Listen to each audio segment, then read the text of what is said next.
Regular wheat flour అలాగే whole wheat flour mix చేసిన bread, sugar, Luke warm water, dry east వేసి చక్కగా కలిపి ఒక 20 మినిట్స్ విడిచిపెట్టాలి. 20 మినిట్స్ తర్వాత మనకి పైన ఇలా నురగలా వస్తుంది. అప్పుడు హోల్ వీట్ ఫ్లోర్ అలాగే రెగ్యులర్ వీట్ ఫ్లోర్ సాల్ట్ వేసి చక్కగా కలిపి ఒక 20 మినిట్స్ అలాగే ఉంచాలి.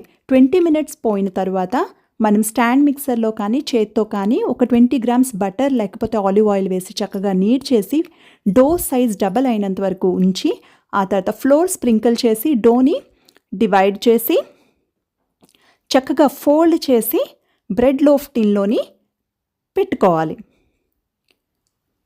ఇప్పుడు బ్రెడ్ లోఫ్ టిన్ని వామ్ ప్లేస్లో ఈ డో సైజ్ డబల్ అయినంత వరకు ఉంచి డబల్ సైజ్ అయిన తర్వాత అవన్నీ ప్రీహీట్ చేసి అలాగే మిల్క్తో బ్రష్ చేసి 35 మినిట్స్ బేక్ చేసి బటర్ అప్లై చేసి చల్లారిన తర్వాత కట్ చేసి సర్వ్ చేసుకుంటే బ్రెడ్ రెడీ.